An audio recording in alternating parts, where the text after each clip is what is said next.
먼저 마음에 반항심이 생기는 거죠. 그러니까 본인이 안 되는데 나는 그렇게 안 하면서 애들한테 그렇게 하잖아요. 그러면 애들이 노여워해요.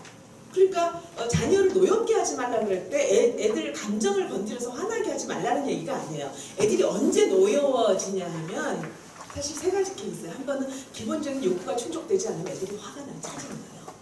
예, 푹 자고 푹 놀고 푹 먹고 예, 행복감이 있고 기본적인 욕구가 안 되면 애들이 노여워요. 그래서 애기들이 배고프거나 오줌 싸고 그러면 울잖아요. 애기들이. 그렇죠? 그리고 부모님들이 자기는 안 그러면서 나한테 시키면은 예, 애들이 화가 나요. 예. 그리고 부모가 욕심으로 대하면 애들이 화가 나요. 노여워져요. 그래서 어쨌든 우리의 가르침에 힘이 있기 위해서는 내가 본이 돼야 된다. 그리고 또 하나는 이건 갤럽에서 조사한 건데 청소년들에게 여러분 부모에 대한 기대가 뭡니까? 부모에게 뭘 기대합니까? 라고 물었어요. 그래서 저는 이걸 줄 알았어요. 엄마 아빠가 나의 자유를 인정해주면 좋겠다. 맨날 공부 안 하면 좋겠다. 나 좀 내 인생 내 걸로 살도록 도와주면 좋겠다. 막 이걸 줄 알았어요. 근데 1등으로 나온 것이 뭐냐 하면 나 우리 부모를 존경하고 싶다. 저는 깜짝 놀랐어요. 그런데 여러분 자녀들이 부모에 대해서 가장 기대하는 것이 나 우리 부모 존경하고 싶어. 근데요 청소년 문제가 있는 경우 소년원에 있는 아이들이나 이런 아이들일수록 이 욕구가 더 커요. 이게 1등이라는 거죠. 그러니까 여러분의 자녀들은 부모에게 뭘 기대하냐면 나 우리 부모 정말 자랑스러워하고 싶다. 존경하고 싶다. 이거예요. 그러니까 우리가 본이 돼야 되는 거죠. 그러면 어떻게 본이 되는가? 저는 여러분께 사실 뭐 하나만 돼요. 크리스찬으로서. as a Christian. 이제 내가 그리스도인으로서 잘 살아가면 그거 자체가 본이 돼요. 근데 내가 그리스도인으로 살아가면서 더군다나 기독교 학교를 보내면서 그리고 하나님을 사랑하는 자로서 구체적으로 어떻게 본이 되어야 되냐면 아까 말씀드린 것처럼 하나님을 만나는 것에 본이 되면 좋겠어요. 그러니까 여러분 지금 성경 보고 기도할 때 누가 있으면 좀 쑥스럽기도 하고 아무도 없을 때 하게 되잖아요. 근데 그냥 편하게 여러분이 있는 장소에서 그냥 보던 말던 그냥 하세요. 네. 근데 우리가 근데 이제 하나님을 이제 만나는 거 좋아요. 근데 저는 이제 보통 우리가 큐티를 한다 그러면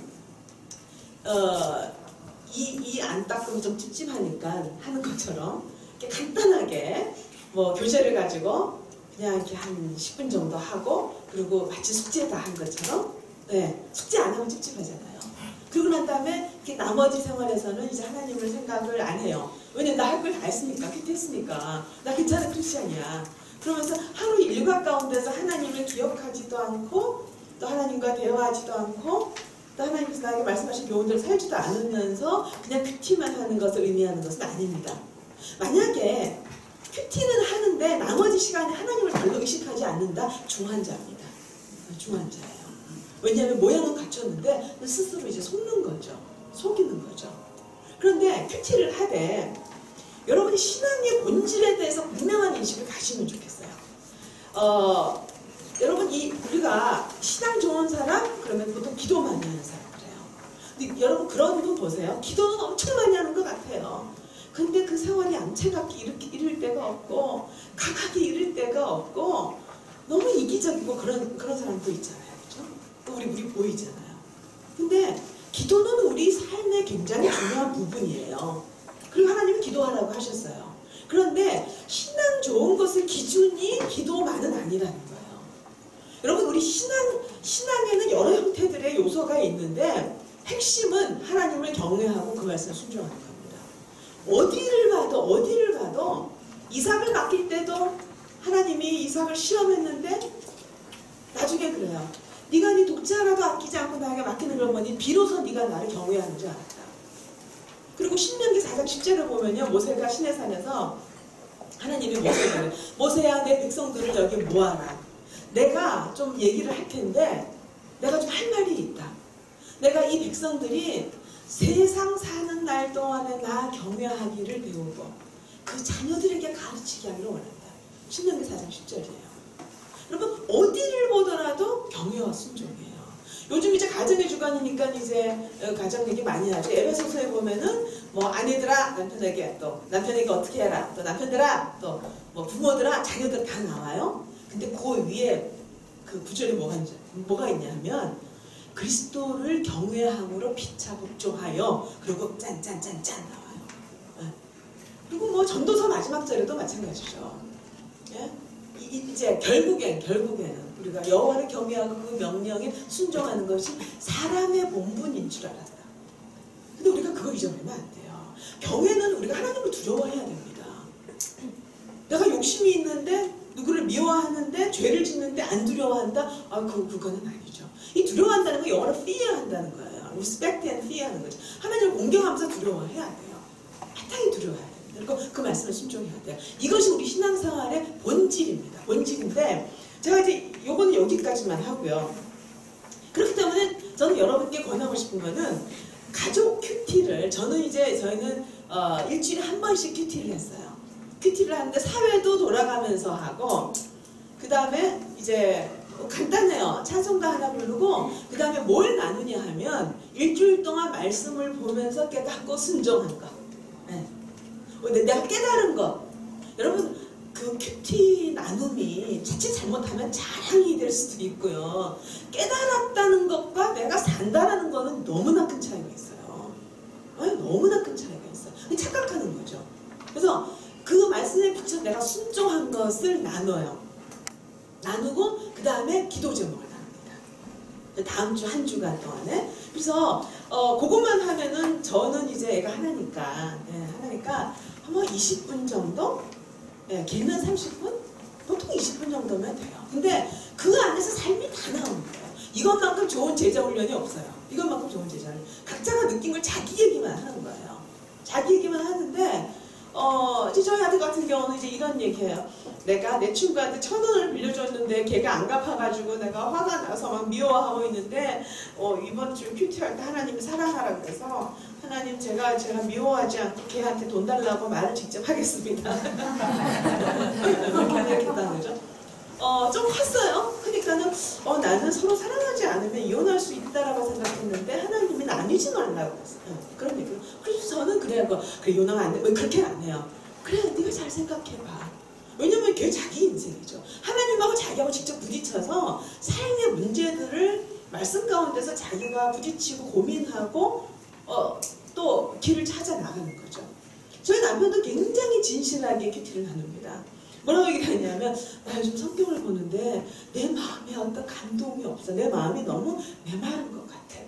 그래서 참 괴로워. 그 기도 제목이에요.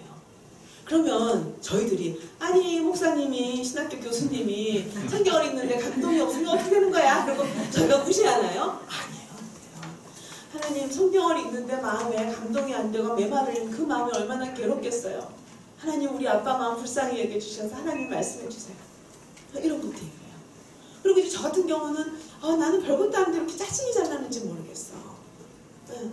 갑자기 그냥 화가 팍 날 때가 있어. 기도해줘.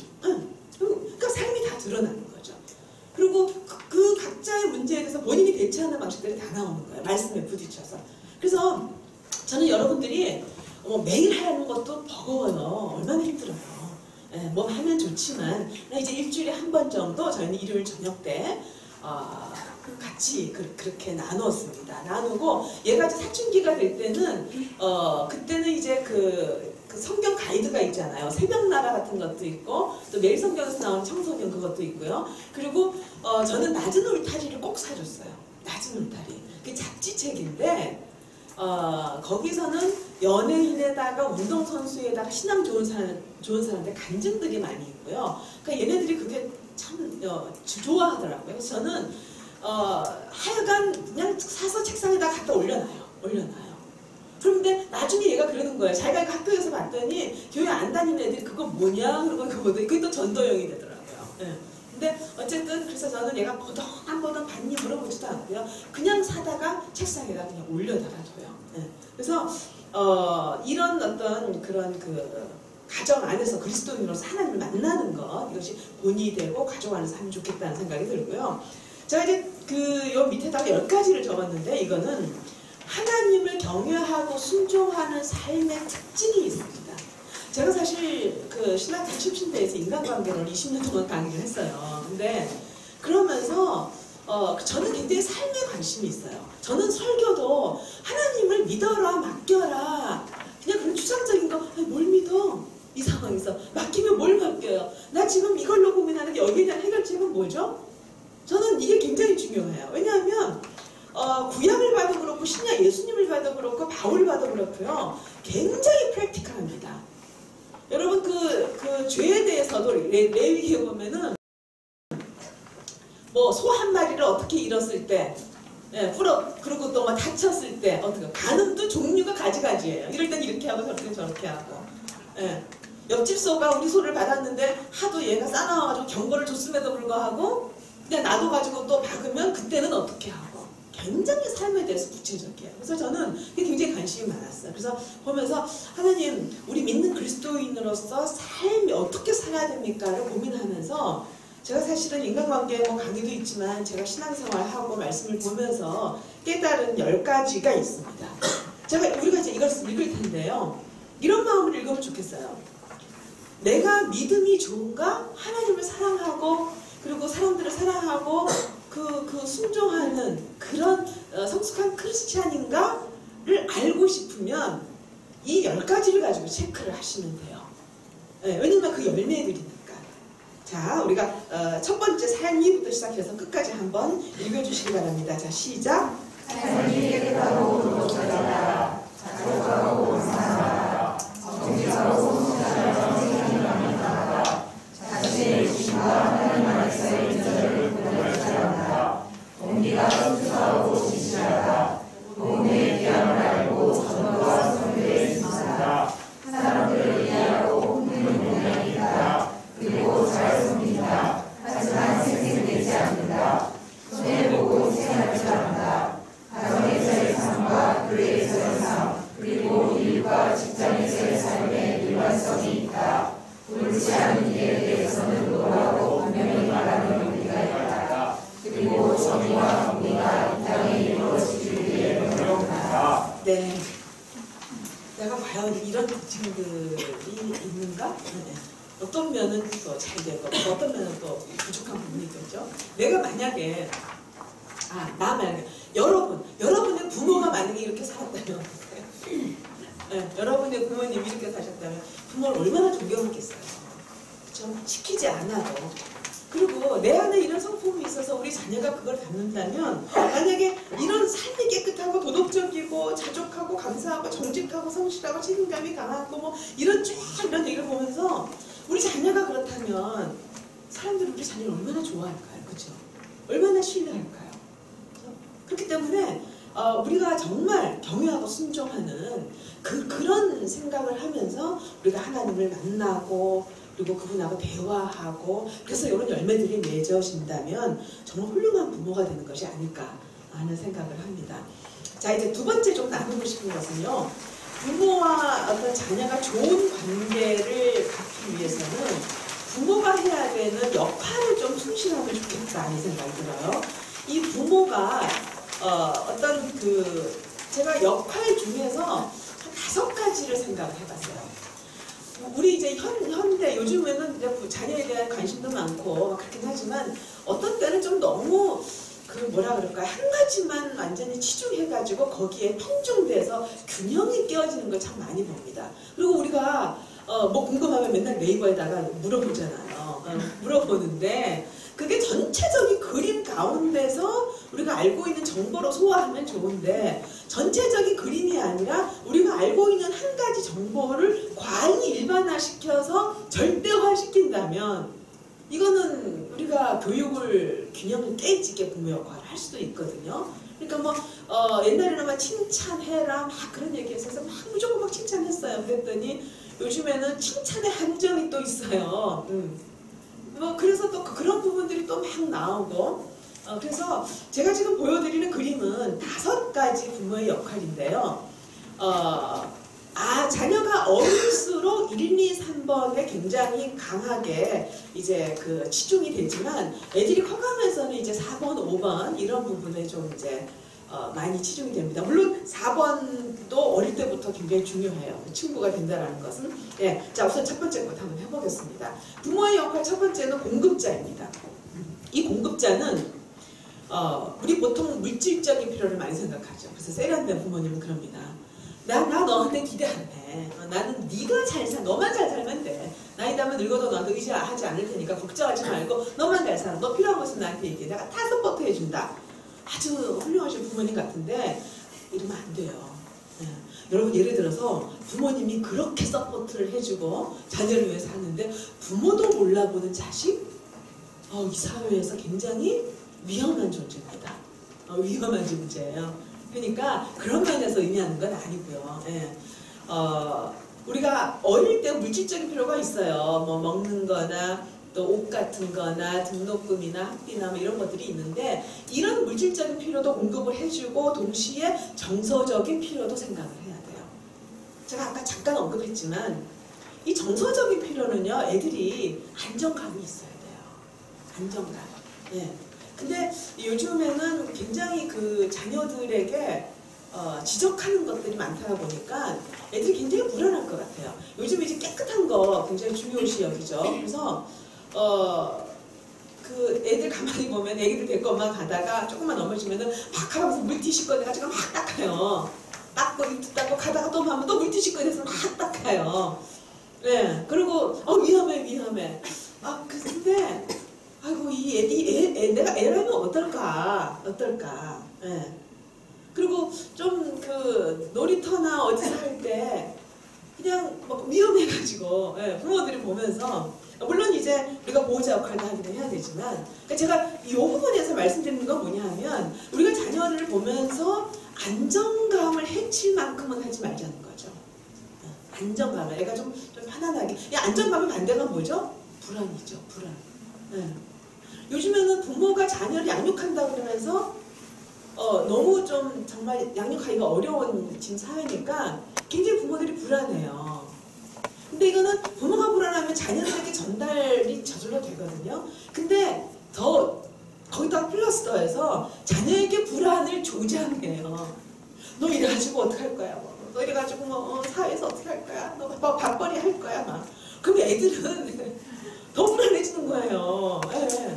이 안정감은 에너지고 영향이거든요. 그리고 좀 인정해주는 거. 잘해서 인정해주는 게 아니라 그냥 걔 자체를 그냥 좀 이뻐해주고 좀 기뻐해주고 이런 인정감. 그리고 행복감.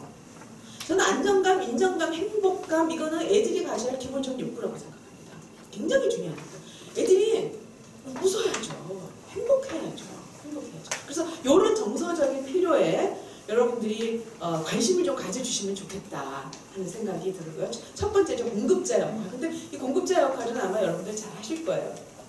자, 두 번째가 보호자 역할을 하는 건데 이 보호자는 위험하거나 타락된 환경이나 문화로부터 자녀를 이제 보호하는 거죠. 우리가 이거를 사회에 맡기기에는 정말 너무 힘들어요. 그리고 교회도 사실 다 같이 가야 돼요. 다 같이 가야 되는데 이게 뭐 안 되니까 우리는 부모라도 해야 되는 거죠. 그러면 우리가 자녀들을 우리가 어떻게 보호자로서 그 역할을 해야 되는가? 물론 물리적인 위험한 환경이 있어요. 애들이 뭐 어릴 때 뭐 건널 때나 뭐 그런 거 위험한 환경에서 보호를 해야죠. 그런데 또 우리가 보호해야 되는 것은 뭐냐면 지나친 경쟁 사회예요. 지나친 경쟁 사회. 그러니까 지나친 경쟁 사회로부터 우리가 자녀를 보호해야 되는데 이거는 아까 말씀드린 것처럼 너 정말 웬만큼 죽기 살기로 하지 않으면 이 사회에서 발붙이기 힘들고 살기 힘들어 라는 불안을 조장하지 않는 것부터 시작합니다. 네. 사실은요 사회복지가 잘 돼 있기 때문에 웬만하면 잘 살지는 않아도 우리나라 어디를 가더라도 자기가 원하는 걸 하면서 살 수 있어요. 그런데 그 부모가 잘났으면 애들이 얼마나 버거운 줄 아세요? 막 노력해가지고 부모 정도 가면 그게 기본이에요. 그게 기본이에요. 그러니까 애들에게 너 살기 힘들어 아니면 뭐 너 이래야 돼 라는 그런 위협과 협박은 안 하면 좋겠어요. 네. 그리고 그러다 보면 이 친구들이 전부 다 왼수가 돼요. 경쟁자예요. 경쟁자. 근데 제가 지난번에 말씀드린 것 같은데 저희 아들은 남 잘하는 걸 참 좋아해요. 네.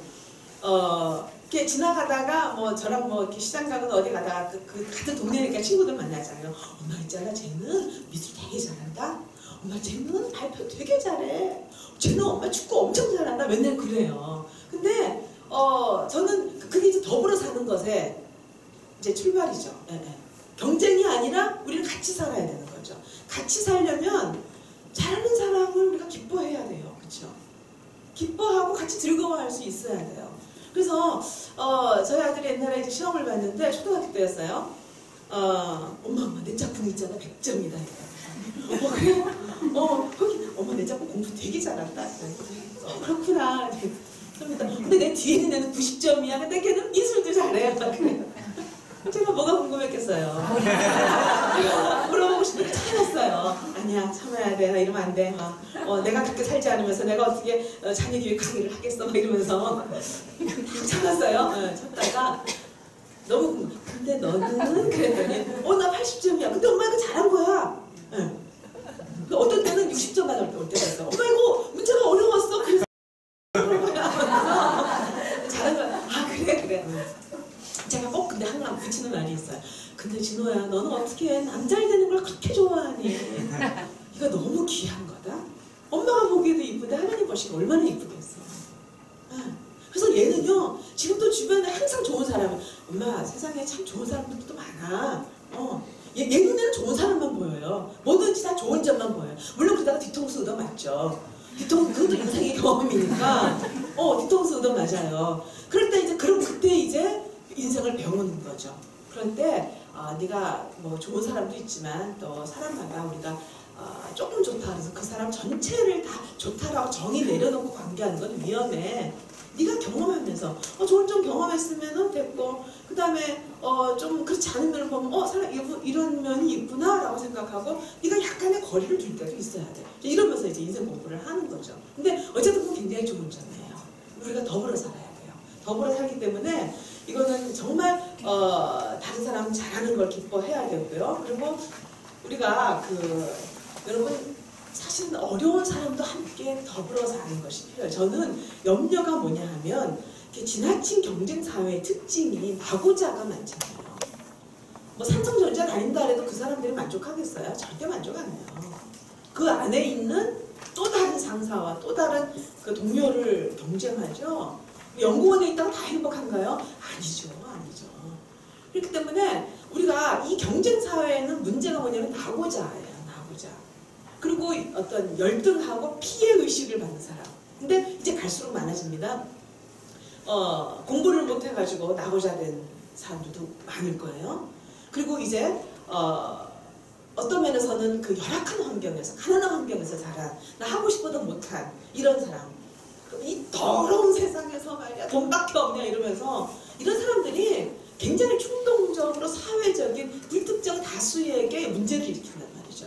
그러니까 옛날 대구 지하철 사건도 그렇고 또 그런 거 많잖아요. 그냥 불질러 버리거나 그냥 막 차를 막 하거나 자기가 화낸다고. 근데 이런 열악한 환경에 있는 사람들이 앞으로 더 생길 거예요. 다문화 가정 많죠?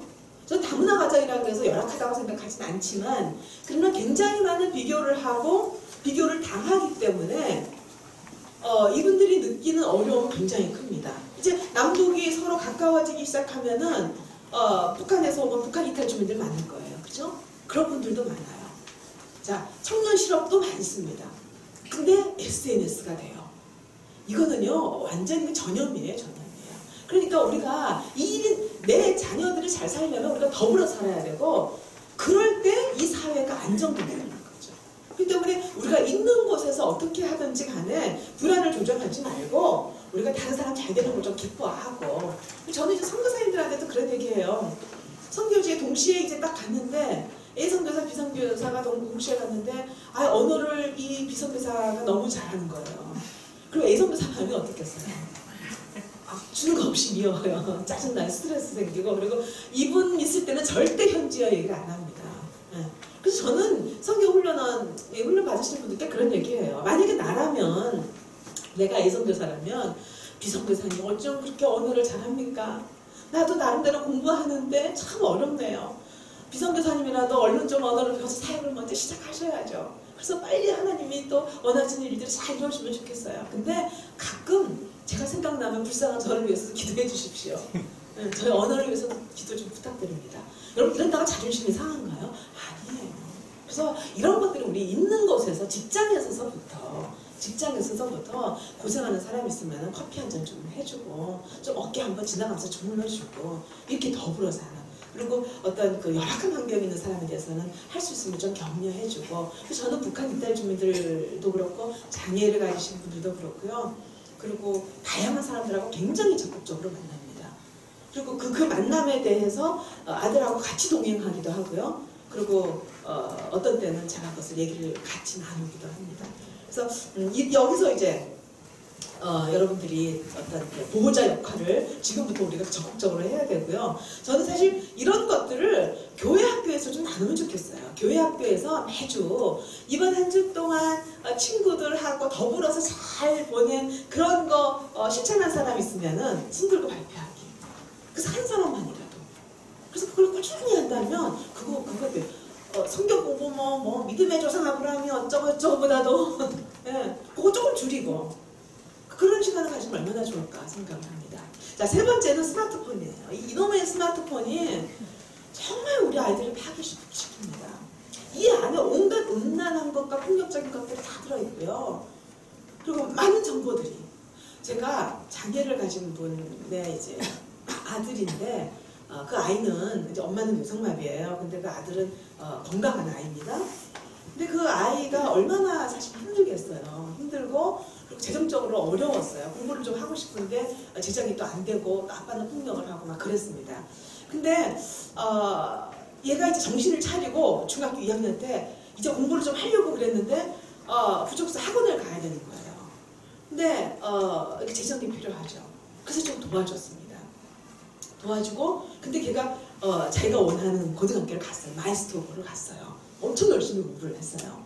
그런데 제가 가끔 걔 카톡을 봅니다. 카톡을 보는데 언젠가는 얘가 이제 고등학교 가고 난 다음에 맨 앞에다가 나 섹스하고 싶다. 네. 제가 그때 나무랄 수가 없죠. 모르는 척 하는 거죠. 그냥 기도만 하는 거죠. 우리 청소년들에게 굉장한 자극들입니다. 근데 우선 그 어떤 성적인 부분은 말씀드리자, 이 스마트폰을 이 환경으로부터 저는 정말 이것도 교회가 나서면 좋겠어요. 애들 혼자 하기도 힘들고요. 집에서는 서로 싸움질밖에 안 돼요. 부모하고 자식 간에.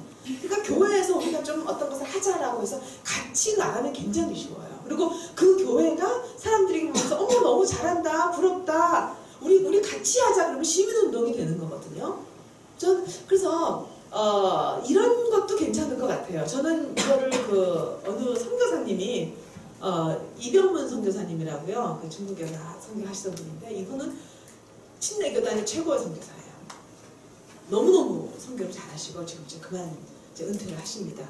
은퇴를 하시고 이제 그 한국으로 오시는데 이분은 거기 가서 척박한 곳에서 전도를 해서 대학생들의 그룹에다가 직장 그룹에다가 이제는 중국인 선교사까지 파송당하는.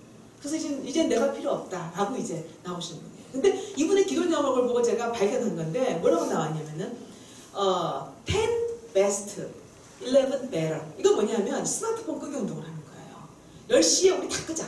스마트폰 다 끄자. 보지 말자. 10 best, 11. 근데 혹 필요하다면은 또 안 되면 11 better. 그러니까 이런 운동 참 괜찮지 않아요? 네. 그리고 집에서도 여러분 바구니를 하나 주세요. 바구니를 줘. 부모가 먼저 핸드폰에다가 주세요. 네. 부모가 핸드폰 끼고 다니지 말고. 여러분 하늘이 안 무너집니다. 핸드폰 1시간 안 봐도. 네. 하늘이 안 무너져요. 큐티할 때도 그냥 생각나는 거 있으면 메모지에다가 적어놓고 저는 이따가 다 하면 할 수 있어요. 괜찮아요. 생각나는 거. 그래서 여러분 저는 핸드폰은 아예 안방에다가 둬요. 안방에다가 들리지 않도록. 그리고 50분쯤 되면은 가서 1시간에 한 번만 체크하면 돼요. 물론 이제 봐야 될 때가 있죠. 봐야 될 때가 있는데 성경을 보다가도 모르는 단어가 있거나 영어가 나오면 제가 찾아보기는 하지만 이런 것들이 부모가 먼저 본이 되면서 실천을 하고 난 다음에 그 다음에 아이들한테 한번 그런 제안을 하면 어떨까 하는 그런 생각이 듭니다. 너무 무리를 하지 마시고요. 그리고 이 스마트폰이 없으면 애들하고 격리된다는 느낌을 굉장히 많이 받기 때문에 어떤 그런 부분에 대한 얘기도 좀 들어주시고 하면서 우리 그럼 일주일만 한번 해볼까? 이렇게 해서라도 스마트폰으로부터 우리 아이들 좀 보호해야 됩니다. 그 스티브 잡스나 또 누구죠? 빌 게이츠 이런 사람들은요, 이런 스마트폰 만든 사람들인데 자기 자식들한테는요 하루에 스마트폰 40분 이상 안 시켜요. 절대 안 시켜요. 그리고 얼마나 정말 화납니까? 지 새끼들은 그렇게 키우고. 그러니까 우리도 똑똑해야 돼요. 현명해야 돼요. 내 자식은 내가 보호해야 됩니다. 세 번째 우리가 보호해야 되는 것이, 네 번째 보호해야 되는 것이 과다 노출 문화예요.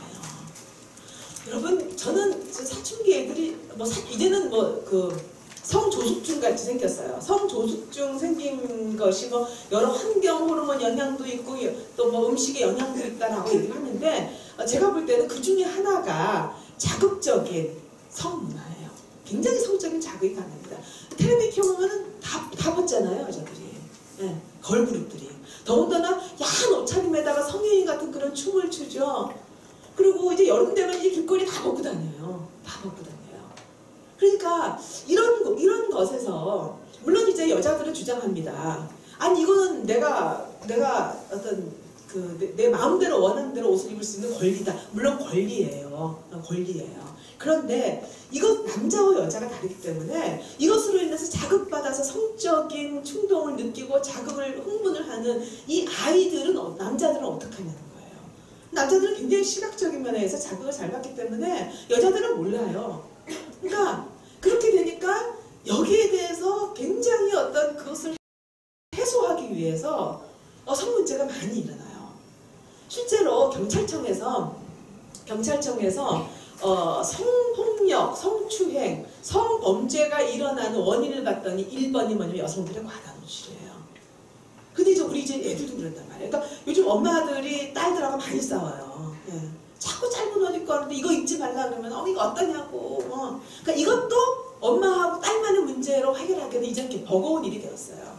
그렇기 때문에 저는 교회에서 또 학교에서 이런 것을 조금 토론을 해보면 어떨까 싶어요. 스마트폰도 마찬가지지만 그래서 남자들은 이런 면에 대해서 굉장히 어떤 자극을 주게 되고 그렇기 때문에 우리들이 또 여자들은 어떻게 하면 좋은지 각자가 자기들의 얘기를 좀 하고 서로를 우리가 배려하는 차원에서 그리고 이게요 부메랑으로 돌아와요. 이 부메랑으로 돌아온다는 얘기는 성적인 자극을 많이 받는 사람이 그것을 해소하지를 못하니까 그러니까 이제 약한 사람을 건드리는 거죠. 장애 아동을 건드리거나 아니면 어린아이를 건드리거나 왜냐하면 강한 사람은 안 되니까요. 그렇게 해서 우리의 자녀들이 또 부메랑으로 돌아올 수 있어요. 그리고 게다가 남매 성추행도 요즘에는 숨겨진 문제 중에 하나입니다. 이제 여름 되는데 중학생, 여학생이 말이에요. 자 이제 끈 있는 위에 옷 다 입고 배꼽 나오고 짧은 이렇게 바지를 입어요. 그리고 또 어떤 때는 아침에 샤워를 하고 난 다음에 샤워 싹 하고 난 다음에 수건을 막 두르고 이렇게 자기 방으로 막 걸어가고 들어가요. 저 여자들은 몰라요. 그런데 그것을 지켜보는 남자 형제는 이게 남다른 거예요.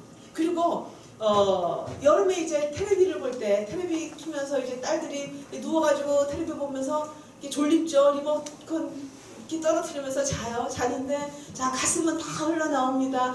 이제 바지는 여기까지 올라옵니다. 누나 혹은 여동생은 자고 있어요. 호기심이에요. 살짝 만져봐요. 그리고 난 다음에 이 딸이 깰 수가 없는 거예요. 그 순간에는. 그러고 난 다음에 엄마한테 얘기를 해요. 엄마 누가 나는 이랬어. 그냥 그렇게 얘기하면은 엄마는 딱 두 마디예요. 너 조심해. 그리고 딴 데 가서 절대 얘기하지 마. 그러니까 이런 환경들이 어떤 면에서는 굉장한 사실 우리에게 현실적인 문제입니다. 그러니까 이런 것으로부터 우리가 자녀를 보호해야 돼요. 그래서 할 수만 있다면 남자와 여자의 차이점을 초등학생부터 아니면은 중고등학생부터 차이점을 서로 교육을 하고 서로 토론을 시키고 그리고 또 우리끼리 봐도 우리가 나는 있고 싶지만 그러나 절제해서 어떤 그런 것들을 좀 온 내무새를 좀 서로를 돕는 차원에서 이런 것도 지금 우리가 해야 됩니다. 해야 돼요. 그래서 이 부모가 보호자 역할을 한다는 것이 굉장히 버겁지만 굉장히 중요한 시대가 된 것 같습니다. 자, 세 번째가 이제 교육자 역할인데요. 교육자는 뭐 주의 교훈과 훈계를 양육하는 거죠. 잠언에 그런 얘기 많이 나옵니다. 내 아비의 법을 어미의 훈계를 떠나지 말라. 그리고 또 선한 도리를 전하노니 내 법을 지켜라. 떠나지 말라. 그리고 골로새서에도 주의 교훈과 훈계를 양육하는 이런 얘기 많이 나오는데 제가 이제 어떤 교육자, 부모가 교육자로서의 역할이 있는데 오늘 제가 세 개를 조금 나눌게요. 교육자는 일단 가르치는 거예요. 네. 근데 아까 말씀드렸죠? 부모가 그렇게 본이 되어서 살지 않으면서 가르치면 애들이 노합니다. 속으로 너나 잘하세요. 엄마 아빠는 안 하면서 왜 우리한테 시켜? 이건 굉장히 부당한 겁니다. unfair한 거죠. 애들이 느끼기에. 네. 그리고 사실은 구약의 개념이요. 구약이 어떤 이스라엘 공동체의 가장 중요한 핵심 개념이 공평과 의예요. 네, 공평과 의예요. 그러니까 애들이 그게 부당한 걸 느끼는 거죠. 그러니까 본이 되면서 아이들에게 가르쳐야 되는데 하나님에 대한 사랑과 또 인간을 존중하고 사람들을 섬기는 것 이런 것들에 대해서 그리고 또 옳고 그름에 대해서 우리가 좀 구체적으로 가르치면 좋습니다. 제가 이제 예를 조금 드릴게요. 하나님 사랑은 어떻게 가르치나? 예, 내가 하나님 사랑하면 돼요. 내가 하나님 사랑하면 돼요. 하나님 너무 땡치다. 저도 그런 얘기 참 잘해요. 있잖아 오늘 이런 일이 있었는데 정말 하나님 너무 땡겨요. 내가 우리 몸이 아파서 못 나오는 장애우집을 가는데 엄마가 기치잖아. 근데 그때는 내비도 없을 때였어요. 막 가는데 막 땀은 뻘뻘 나는데 딱 보니까 아파트가 있는 거야. 내가 얼마나 감사했는지 하나님 너무 땡겨요. 하나님 사랑. 그리고 또 이런 얘기도 해요. 별거 아니지만 제가 사람 중에서 이 입안이 헐 때 그 입안이 가장 그 치유가 빠르다 그러네. 하나님은 우리 먹지 않으면 못 사는 걸 아시나 봐. 더군다나 우리 같이 잘 먹는 집안이 말이야. 하나님 너무 감사하다. 내가 감사하는데요. 내가 감사하다. 그러면 아이가 그거를 이제 배우죠. 그러나 이제 가끔 어떤 상황에서 아이가 감사하지 못하고 불평할 때나 그때는 관점을 조금 변화시키면서 어떤 감사하고 하나님 사랑하는 것을 좀 도와주시면 좋겠죠. 근데 제가 이런 일이 한 번 있었어요. 제가 말씀드렸는지 잘 기억은 안 나는데 저희 교회에 어느 집사님이 암에 걸리셨어요. 간암의 말기였어요. 발견됐어요. 그러니까 제가 투병 생활을 하면서 근데 이분이 무슨 얘기를 하냐면 자기가 암에 걸려서 이제 일단 응급실로 갔어요. 응급실로 갔는데 그래서 저희가 응급실로 찾아갔죠. 찾아갔더니 이분이 하는 얘기가 막상 내가 이런 일을 당하니까 외우고 있는 성경 구절이 없더라는 거예요. 너무너무 불안한데 자기가 신앙생활을 수십 년을 했는데 거의 40년 하셨어요. 근데 자기가 암송하고 있는 성경 구절이 없더라는 거예요. 그러면서 그냥 씩 웃으면서 제가 이럴 줄 몰랐다. 그런 얘기예요. 근데 이분이 이 어떤 아픈 이 기간들을 정말 신실하게 하나님 안에서 보내셨어요. 보내시면서 결국엔 이제 소천을 하셨는데 제 기억으로는 근데 아들이 미국에서 이제 유학 중이었어요. 그때 하버드에서 유학 중이었는데 이 아들이 이제 여름에 잠깐 다녀갔습니다. 이제 가는데 그때 아버지가 내가 이제 라이드를 주겠다. 대전 청사까지 공항 가는 길이니까 라이드를 주겠다. 그러면서 이제 아들을 이제 태워서 이제 보냈어요. 근데 그게 마지막이었어요. 근데 그 아들에게 무슨 얘기를 했냐면 말은 못해요. 수줍어서 이 부모 자식 시간이 근데 기도를 하는데 아빠가 기도해 줄게 그러면서 이 아들이 인생 살면서 하나님을 사랑하는 것이 가장 중요하다는 것을 깨닫게 도와주십시오. 근데 이 아들이 그 사이에 아빠가 소천하시고 그리고 장례식 치르고 난 다음에 갈 때 뭘 가져갔냐면 그 기도하는 무릎 있잖아요. 무릎 꿇고 하는 거 그거 사가지고 갔어요. 그래서 정말 우리가 인생 살면서 하나님을 사랑한다면 그 인생은 다 이미 끝난 거 너무 아름다운 거 아니에요? 예. 그렇기 때문에 이런 것들을 좀 구체적으로 가르치면 좋겠고요. 그리고 사람을 존중하는 것도 우리가 은근히 사람을 좀 가려요. 우리가 지금 이런 환경에서 살아서 다 이런 것 같죠? 아니에요. 열악한 환경인 사람들이 너무 많아요. 너무 많아요. 그래서 저는 그냥 의도적으로 제 아들을 데리고 그 장애인 캠프도 잘 가고 그러는데 초등학교 4학년 때였어요. 장애인 캠프에 데리고 같이 봉사 갔습니다. 저희 교회에 갔는데 끝나고 그때 이제 여름 캠프 2박 3일 했는데 이제 끝나고 집에 와서 뭐 원고지에다가 막 적어요. 방학 숙제래요. 글짓기 하나 해가야 된대요. 다 쓰더니 엄마 이거 한번 보세요. 어떤가 그래요. 그래서 보니까 제목이 사람의 아름다움이에요. 사람의 아름다움. 그래서 내용을 보니까 나는 단지 장애인들을 돕고 싶은 마음으로 갔는데 거기서 배운 게 더 많다. 그래서 우진 형아는 눈이 참 크고 맑고 이쁘다. 이 형아는 이제 그 뇌성마비거든요. 근데 하나님은 어떻게 이렇게 형아에게 아름다운 눈을 주셨는지 모르겠다. 그리고 또 어떤 형아는 나는 그저 밥만 좀 갖다 줬을 뿐인데 고맙다라고 인사한다. 나에게는 감사하는 마음이 별로 없었는데 이 형아를 보면서 참 감사의 마음을 배운다. 나는 이번 캠프에 가서 참 큰 수확을 2가지 얻었다. 초등학교 4학년 때에서. 하나는 방학 숙제를 했다는 것이고 또 하나는 하나님이 모든 사람에게 아름다움을 주셨다는 것이다. 사람의 아름다움. 제목이 이거예요.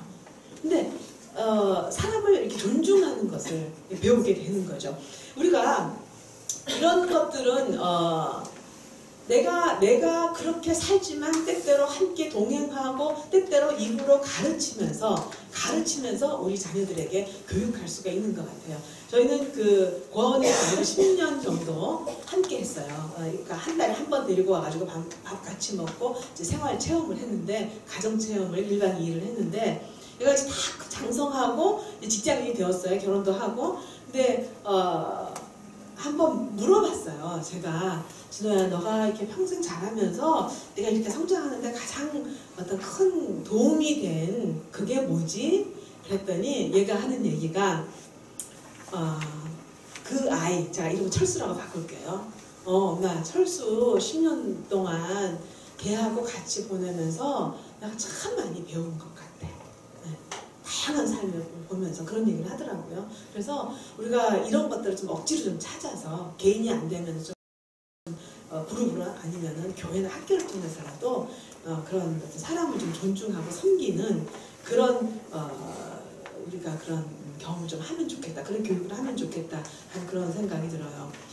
얘가 지금 그 건축설계 회사에서 삐아즈라는 회사에서 인턴 매니저로 있어요. 인턴 매니저로 있는데 그럼 이제 인턴을 이제 다 이렇게 관리하는 거죠. 근데 딱 이제 인턴들이 오면은 제일 먼저 물어보는 것이 뭐냐 하면 너 이 회사에 와서 뭘 배우고 싶으니?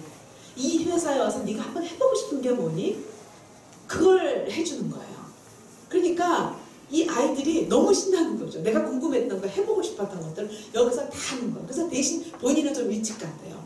일찍 가서 각자의 필요와 또 요구와 이런 것들을 오늘 하루 하는 일들 가운데 다 이제 연결시켜 주는데 사실은 상사가 인턴을 존중한다는 것은 우리나라 환경에서 쉬운 일은 아니에요. 예. 그러나 사람을 존중한다는 것은 어디에 가더라도 다 나타나게 행동으로 표현되기 마련이고 그럴 때 그 공동체가 달라지고 또 자기 인생도 달라지는 것 같습니다. 자, 그 다음에 선과 악도 가르쳐야 됩니다. 이건 10계명 가르치세요. 10계명. 네. 굉장히 중요해요. 제가 지난번에도 한번 강조한 것 같은데 우리가 살고 있는 이 사회는요. 이 현대 사회의 특징이 2가지라고 했죠. 하나는 욕심대로 본능대로 살도록 자극하고 유혹하는 문제예요. 그렇죠? 먹는 것도 요즘에는 뭐라 그러죠? 먹방 얼마나 많습니까? 네. 옷도 이쁜 거 많고요. 스마트폰, 차 얼마나 좋은 게 많습니까? 근데 한쪽에서는 유혹해요. 본능대로 욕심대로 살도록. 근데 다른 한쪽에서는 그렇게 살다가는 이 땅에서 발도 못 붙일 만큼의 신용 강조 및 도덕성 강조 사회예요. 그러니까 이 아이들이 이 딜레마 속에 살아요. 얼마나 딱합니까? 전 이것만 생각하면 너무너무 딱해요. 한쪽에서는 막 유혹하는데 거기에 유혹에 빠졌다가는 큰일 나. 내가 아무리 높은 지위에 있어도 추락해. 요즘 뭐 그거 알잖아요. 그 미투 열풍에다가 그 다음에 뭐 조연아 사건, 예, 한진, 아유 어쩌면 그지만 그럴 수가 있어요. 정말 제가 부끄럽더라고요. 제가 부끄러워. 이것보다 한번 부모한테 배운 그런 것들이죠. 사람을 존중하지 않는 거죠. 그렇기 때문에 하여간 이거는 인권의 문제예요. 지금 인권 문제는 옳고 그름의 문제, 선과 악의 문제로 접어들었어요. 그래서 여러분이 이거는 꼭 어릴 때일수록 가르쳐 주시면 좋겠습니다. 그리고 그 가르침을 이제 훈련을 통해서, 삶을 통해서 하나하나 일관성 있고 끈질기게, 그러니까 여러분 머리에 내가 얘한테 뭘 가르쳐야 되는지, 뭘 강조해야 되는지가 머리에 들어 있어야 돼요. 그래서 주어진 환경 가운데서 늘 훈련 적용되면서, 예, 그것이 이제 나타나는 거죠. 그래서 물론 실패할 때도 있지만 끈질기게 해야 됩니다. 끈질기게 해야 되고 일관성 있게 해야 돼요. 그러니까 한 예로 저는 우리 애가 자기 잤던 방 이불 안 개면 좀 혼나요. 예. 그래서 아니 뭐 자기 이불도 안 개는 놈이 있다면 어떻게 책임감 있게 살겠어요? 예, 저는 그거 굉장히 강조했어요. 그래서 청소년 때 되면은 잔소리해서 안 되면요 제가 경고를 줘요. 3번 경고하면 제가 계절마다 티셔츠 3개, 그 다음에 바지 2개를 사줬어요. 예, 물려 입을 형도 없고. 그래서 그랬는데 거기서 하나가 날아가는 거예요. 이불을 이제 안 개는 게 3번 있으면 아드님 오늘 3번째 경고가 나올 것 같은데 티셔츠 하나 날아가겠습니다. 그러면 엄마 치사하게 치사해서 죄송합니다. 그러면 이제 애가 몸에 익어요. 그래서 훈련하는 것, 그리고 스마트폰 그거 하는 것도 여러분 훈련해야 돼요. 그리고 훈계하는 것, 거짓말하거나 누구를 때리거나 이거는 무섭게 훈련해야 됩니다. 다른 사람에게 상처 주는 일은 무섭게 훈련을 해야 돼요. 근데 이게 정사실 어릴 때 7살 이전에 할 때 참 효과가 있거든요. 저는 우리 애가 물론 때리죠. 나한테 때려요. 그럼 제가 준아 일로 와봐. 그러고 난 다음에 제가 더 세게 때려요. 우리 아들을. 엄마 아파.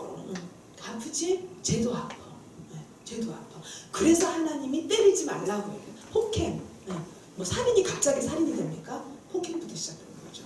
그래서 때리지 말라고 한 거예요. 이건 굉장히 엄격하게. 그리고 뭐 거짓말하는 거는 이건 그 대신에 증거가 있을 때만 해야 돼요. 증거가 없을 때 괜히 심증으로 하면은 오히려 더 큰 문제가 되고, 그리고 어릴 때는 그 한두 번의 거짓말 좀 봐주세요. 네. 그거 봐주는데 이거는 아니다 하는 그런 거짓말들이 있잖아요. 네, 그런 것들은 여러분이 무섭게 이거는 바로 잡아줘야 돼요. 그리고 대신에 네가 이런 우리 아들 돈도 훔쳤어요. 네, 제 돈을 훔쳐가지고 나 들킨 거예요. 저는 막 기절할 뻔했어요. 근데 아빠가 딱 뭐라고 얘기했냐면은 이제 얘기를 하면서 너 왜 돈 훔쳤니? 그랬더니 여자친구 옷 사주려고. 얘는 여자친구가 그냥 참아놨어요.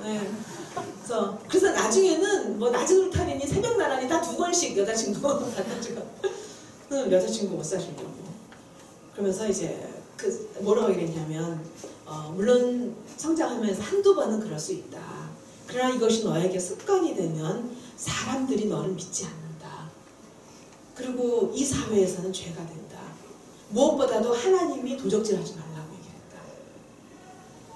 그렇게 얘기를 하고, 그리고 이제 그 다음부터 네가 만약에 용돈이 필요하면 네가 아르바이트를 하면 좋겠다. 그래서 이제 청소하면 제가 돈 좀 주고, 적은 액수지만 스스로 모을 수 있도록. 그리고 너가 정 돈이 필요하면 네가 엄마한테 얘기해. 그때 내가 묻지도 않고 줄 거야. 너 묻지도 않고 줄 거야. 그러나 이거는 아니야. 그러면 애가 우리가 어떤 우리의 삶을 애가 만약에 존경한다면 그러면은 애가 정말 힘들 때는 엄마 돈 좀 주세요 라고 하지만 자주 그러진 않아요. 그러면서 애를 이제 성장시켜 나가야 되는 거죠. 자, 이것이 이제 교육자의 역할입니다. 우리가 공급자, 보호자, 교육자 역할을 했고요. 4번째가 친구예요. 집에서 좀 웃어야죠. 저희는 초등학교 애가 3학년 그때까지 집에 펀타임이 있었어요. 그래서 하루에 1시간씩 놀아요. 학교 갔다 와서 일단 숙제하고 밖에 나가서 놀고 그냥 들어와가지고 저녁 먹고 난 다음에 7시부터 8시까지 나요. 왜냐하면 집에 웃음이 있어야 되니까. 우리 안 해본 놀이 없어요. 소리 안 나게. 네, 얼마나 행복해요. 그래서 특히 아빠들. 네. 아빠들이 자녀들하고 놀아주는 게 참 낯설어요. 낯설고 그런데 한번 좀 연습을 하시면 좋겠어요. 저는 저희 남편은 애하고 목욕도 같이 했어요. 장난감 가지고 머리를 뿅 그러면서 둘이서 그냥 물에 다 들려요. 그러다가 어느 날 근데 아빠 애기는 어떻게 나? 그러면 이제 거기서 성교육이 시작이 되는 거예요. 네, 너무 재밌어요. 너무 재밌고 그리고 자전거도 이렇게 같이 타고. 네. 근데 한 번은 그런 얘기해요. 저희 남편이 자전거를 같이 탔는데 얘가 아빠 있잖아 우리 반에 내 짝꿍이 아빠 있잖아 우리 선생님이 그렇게 말이 많더래요. 너무 신나는 거죠. 아빠 있잖아 아빠 있잖아. 자 이거 들으시는 여자분들 남편 닥달은 하지 마세요. 네. 제가 대신했으니까 여러분 가만히 계셔야 돼요. 네. 그리고 남자들은 사실 여자들은 스트레스를 입으로라도 풀지만 남자들은 스트레스를 못 풀어요. 그리고 혼자 있는 시간도 또 필요해요. 그러니까 너무 많은 걸 요구하지 마시고요. 그냥 알아서 하시도록 맡겨주세요. 제가 대신 악역을 합니다. 자, 그래서 어떤 그 가정 안에서 그런 어떤 친구처럼 웃음이 있는 즐거움이 있으면 좋을 것 같고 그리고 여러분 그 휴가도 좀 가시면 좋겠어요. 저희 남편이 사실은 성교하기 때문에 여름에는 굉장히 일이 많아요. 성교지에 많이 가요. 근데 저희는 어떻게 하냐면요. 한 6월쯤 되면 미리 학교에다가 알아봐요. 방학이 언제인지. 그래서 우리는 가족 여행 시간부터 딱 미리 정해둡니다. 그리고 나머지를 해요. 네. 저희 남편은 우선순위는 가정이에요. 우선순위는 가정이에요. 가정 안에서 행복하고 기쁨이 있고 이게 넘쳐나서 사역을 하는 거죠. 그렇다고 사역을 못하나요? 아니에요. 얼마나 많이 하는지 몰라요. 저도 마찬가지예요. 그 안에서 에너지를 얻는 거예요. 그렇기 때문에 그 가정에서 좀 웃음이 있도록 여러분들 친구 역할을 하면 좋겠다 하는 생각이 들고요. 마지막이 이제 인생의 안내자 역할입니다. 인생의 안내자는 사실 우리가 먼저 인생을 경험한 사람으로 할 얘기들이 참 많아요.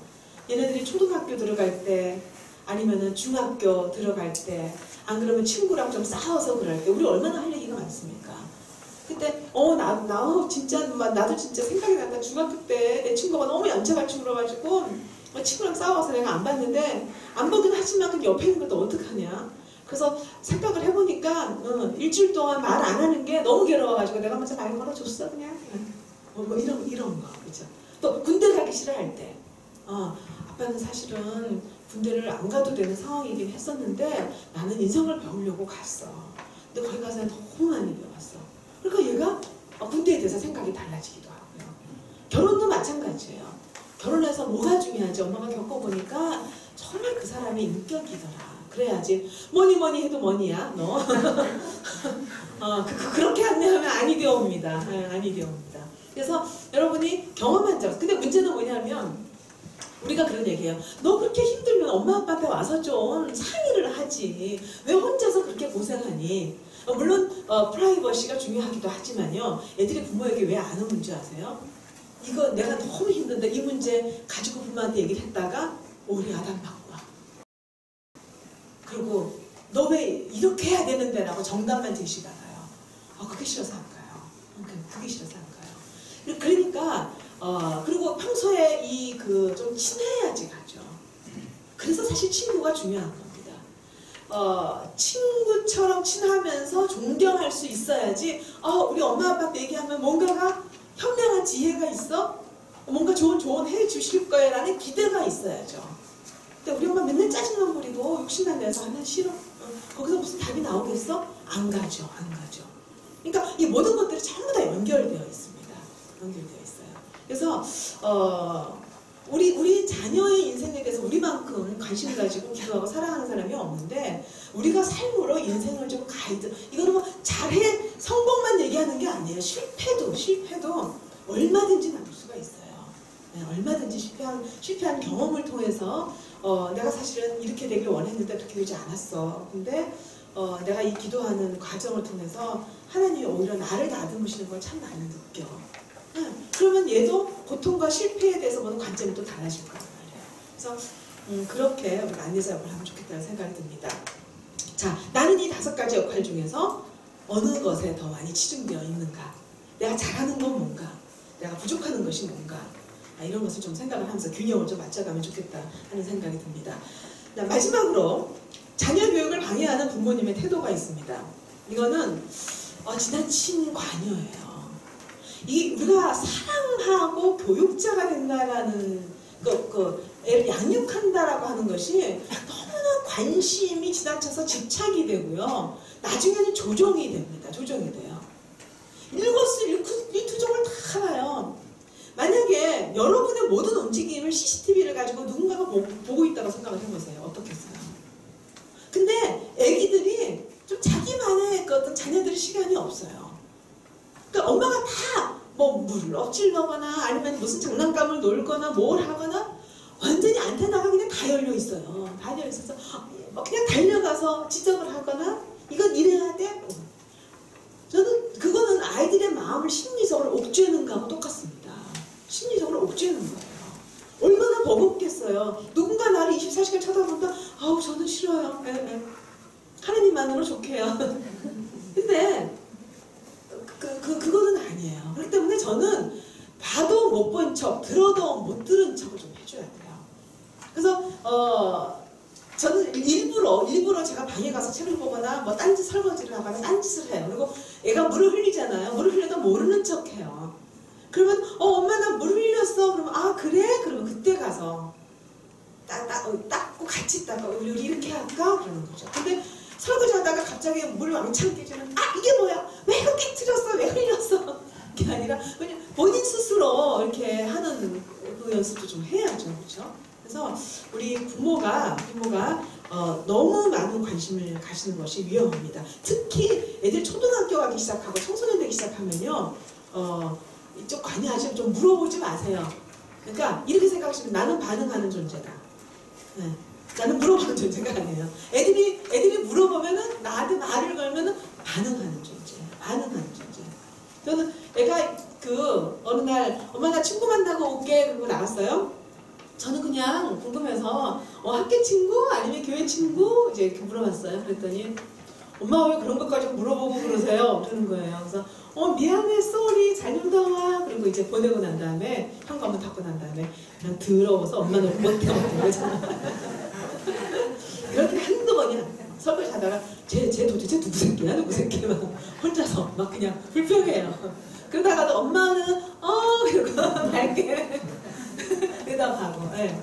근데 하여간 자녀들에게 너무 관여하지 마시고 사실 이래야지 아이들이 선택하고 책임질 줄 알아요. 하나님 인간을요 선택하고 책임지는 존재를 만드셨잖아요. 근데 이 부모들이 자녀가 선택하게 안 내버려둡니다. 저 초등학교 때부터 그랬어요. 네가 가외가 필요하고 또 학습이 필요하면 엄마한테 물어봐. 그럼 엄마한테 얘기해. 그러면 해줄게. 그리고 어떤 때는 과학나라인가 누가 하자 그래서 과학나라 재밌대는데 너 할래? 엄마 나 필요 없어요. 나는 안 해도 돼요. 오케이. 속으로 해준대도 싫다 그러네. 그 속을 하는 얘기. 오케이. 네가 원하는 대로 해. 네가 원하는 대로. 자기가 다 선택하는 거야. 다 선택하는 거야. 그러니까 그래야지 책임감 있는 존재가 됩니다. 두 번째가 욕심이에요. 여러분 자녀에 대한 기대가 어떠세요? 우리 아이가 어떻게 하면 좋겠다라는 기대 다 하고 계시죠? 네. 한두 분만 좀 얘기해 주실까요? 우리 자녀가 어떻게 하면 좋겠습니까? 아니요 괜찮아요. 하지 마세요. 이게 얼마나 큰 욕심인지 아세요? 뭔지 모르지만 네. 우리 생각에는 공부 좀 잘하고 말 좀 잘 듣고 좀 순종하고 그리고 어느 직장 맞벌이 할 정도가 되고 그것을 기대를 하죠. 근데 그렇게 될 거예요. 근데 그렇게 되는 기준이 너무 높아요. 너무 높기 때문에 제가 왜 이 말씀을 드리냐 하면 부모님이 욕심을 가지고 본인은 절대 욕심이라고 안 그래요. 절대 욕심은 이거는 기본이지라고 생각해요. 아니면 조금 더 여러분 좀 더만큼 큰 욕심이 없어요. 좀 더는 항상 있어요. 항상 있어요. 근데 여러분이 이 기대를 하는 한 여러분 마음에 분노가 생겨요. 왜냐하면 자녀가 그 기대에 못 미치니까. 그리고 자녀도 못마땅하고 다 짜증나요. 그러니까 비현실적인 기대 혹은 욕심을 가지는 한 여러분도 행복하지 않고 자녀도 행복하지 않다는 것을 아시면 될 것 같아요. 그리고 이런 얘기 잘하죠. 하나님 너에게 달란트를 주셨는데 달란트를 사용하지 않으면 악하고 게으른 종아 하나님한테 책망받는다. 근데 여러분 그거 한번 보세요. 거기서 착하고 충성된 종, 충성이 뭐냐면 페이스풀니스예요. 신뢰받을 만한 성품이에요. 네. 그러니까 아까 말한 정직하고 그리고 진실하고 다른 사람이 이해하고 이런 그 열매가 아까 말한 경외할 때 경외하고 순종할 때 나타나는 10가지 그거거든요. 근데 우리는 지능과 무슨 은사만 생각하는데 절대 그렇지 않습니다. 우리가 잠깐 그러니까 우리는 성경을 가지고 아이들을 협박하고 있는 거죠. 성경도 잘 모르면서. 네. 그러니까 이러면서 우리가 욕심을 빼야 되고요. 그리고 아이들이 할 수 있는 양의 70%만 가동하면 돼요. 70%만 가동할 때 가장 잘 기능을 해요. 그 뇌생리학자가 명의에서 얘기를 했습니다. 제 말은 안 믿어도 되는데요. 명의에서. 거기에서 저는 사실 그 전부터 그렇게 생각했었어요. 조금 여유 있게. 그러니까 아이는 최선을 다하면 아파요. 최선을 다하면 안 됩니다. 책임감 있게, 성실하게 요것만 하면 됩니다. 그 이상은 욕심입니다. 자, 그렇기 때문에 이 자녀의 교육을 방해하는 이런 부모의 태도가 지나친 관여나 욕심이 자녀와의 관계를 깨트리고 있어요. 깨트리고 있어요. 손상시키고 있습니다. 자, 세 번째는 부모의 미숙함이에요. 여러분, 미숙함의 특징을 저는 세 가지로 보는데 하나는 자기중심적입니다. 뭐든지 자기 관점에서 생각해요. 내 생각과 내 뜻이 항상 오라. 저는 이렇게 말하면서도 갑자기 해지네요. 답답해져요. 항상 내 말이 맞아. 항상 내 생각이 맞고 내 방법이 맞아요. 그리고 절대 상대방의 입장에 안 들어가요. 자녀의 입장에 안 들어가요. 남편이나 혹은 아내의 입장에 절대 안 들어갑니다. 그리고 끝까지 내 생각. 여러분, 이런 사람은요, 대화할 때 굉장히 답답하고 불쾌해요. 그리고 이런 분하고 대화하면은 이 세멘트 바닥에다가 내 머리 주워박는 거하고 똑같아요. 그러니까는 대화하기가 쉽죠. 자녀들이 그 마음이란 얘기예요. 부모가 너무 일방적으로 자녀의 입장이 나 너 이해해. 하지만 들어가지 마세요. 이해한다는 말도 하지 마시고 그냥 이해하면 이해하는 것이 애에게 전달되게 돼 있어요. 그렇기 때문에 너무 자기중심적으로 또 감정적인 부분, 이 감정적으로 막 그냥 이 짜증과 화와 분노와 이게 막 그냥 엎치락뒤치락해서 좋을 때는 막 좋다가 갑자기 또 애들 정신을 못 차려. 부모 기분을 잘 이렇게 해서 해야 되는데 아까 기분 좋았는데 갑자기 그러니까 얼마나 일관성이 없습니까? 그러니까 이러면 애들이 불안해지는 거예요. 부모 눈치 보는 거예요. 근데 이것을 조장하는 못된 부모도 있어요. 엄마가 화를 내면서 나를 좀 무서워하게끔. 그거는 아닙니다. 그건 아니에요. 그렇게 조정하면은 얘가요, 사람 눈치 보는 게 길들여져요. 평생 그렇게 사람의 굴레 속에서 살게 하면 그거 행복한 거 아니죠. 하나님의 사람이 아니죠. 그렇죠? 자, 부모의 미숙함 조심해야 됩니다. 깨어진 관계, 이거는 부부관계예요. 여러분, 엄마 아빠가 서로 사랑하면서 사는 것만큼 아이에게 안정감 주는 게 없어요. 제가 사실 안정감 기본적인 욕구라고 말했는데 좀 아꼈어요. 이때 얘기하려고. 엄마 아빠가 사이 좋으면은 이것만큼 최고의 선물이 없습니다. 그런데 엄마 아빠가 싸워요. 왜 싸우느냐? 애를 어떻게 교육해야 되고 무슨 가외를 해야 되고 어떻게 해야 될지 이거 가지고 의견이 달라서 싸워요. 그냥 그러지 마세요. 그러지 마시고 애가 원하는 대로 하거나 그리고 서로의 의견을 좀 조율을 하거나 가면 안 시키더라도 부모가 좀 사이 좋은 모습 보여주면 좋을 것 같고, 그리고 엄마 아빠가 좋은 관계잖아요. 그럼 그 아이에게 뭐가 생기냐면 안정감이 생기고요, 여유 있는 성품이 생기고 이 아이가 행복감이 생겨요. 이게 에너지고 능력이에요. 인생 살아가는데 가장 중요한 에너지와 능력이 어디서 나와요? 행복감과 능력이에요. 그런데 만약에 엄마 아빠가 싸우고 불화하잖아요. 이 에너지가 다 빠져나가요. 다 빠져나갑니다. 공부 안 돼요. 엄마 아빠가 언성을 높이고 싸우는데 무슨 공부가 되겠습니까? 저는 저희 부모님이 평생 왼수였어요. 평생 싸우셨어요. 그래서 저는 오죽하면 이런 마음 들었어요. 저희 동네에 그 고아원이 있었는데 학교 끝나고 이제 그러면 걔네는 이쪽으로 가고 저는 저희 집으로 가요. 근데 저는 걔네는 또 부러웠어요. 너는 좋겠다. 가족이 없어서. 안 싸우니까. 저희 엄마 아빠가 어떤 때는 안 싸워요. 그럼 불안해요. 저는 안 싸우죠. 불안해요. 얼마나 그게 에너지를 빼는 줄 아세요? 이게 책상에 앉아서 공부가 안 돼요. 안 돼요. 그런데 급기에는 어떤 증세가 생겼냐면 제가 고등학교 때였는데 스타킹을 그때는 우리가 교복이니까 까만 스타킹을 신지 않습니까? 스타킹을 이렇게 다 올리는데 여기 가서 쓱 소리가 나는 거예요. 허벅지에 감각이 없어요. 허벅지에 감각이 없는 거예요. 근데 걷는 데는 불편함이 없으니까 제가 누구한테 말할 필요는 없었죠. 그리고 꽤 시간이 오래 갔어요. 오래 갔는데 제가 나중에 정신건강을 그 강의를 준비하면서 발견한 게 뭐냐면 이게 신체화 장애예요. 제가 집이 너무 엄마 아버지가 싸우고 불안하니까 이 스트레스를 감당할 길이 없으니까 몸으로 나타나는 거예요. 몸으로 나타나요. 굉장히 오래 걸렸어요, 그것이.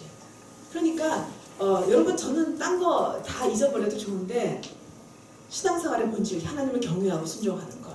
예, 이게 신앙의 우리 가장 중요한 핵심입니다. 뿌리다. 그리고 엄마 아빠가 사랑하시면 돼요. 요거 두 개만 하셔도 괜찮아요. 행복해요. 그리고 부모와 자녀가 서로 사랑하고 웃고 신뢰하고 의지하고 행복하고 돕고 이런 아름다운 관계가 되리라 그 생각을 합니다. 네. 여러분께 오늘 제가 크게 3가지 주제로 말씀을 드렸는데 여러분에게 조금이라도 도움이 됐으면 좋겠습니다. 감사합니다.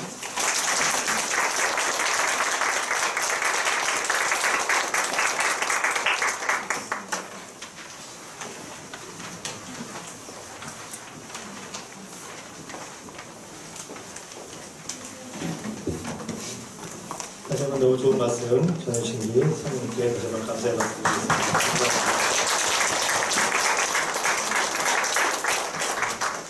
세 번째 오셨는데 처음 오셨을 때 들었을 때부터 내가 20-30년 전에 들었어야 되는데 여러분들 아주 행복하신 겁니다. 다시 한번 감사드립니다. 전에 저희 교회 마을 사람들 모임 있어서 부부가 모인 적이 있는데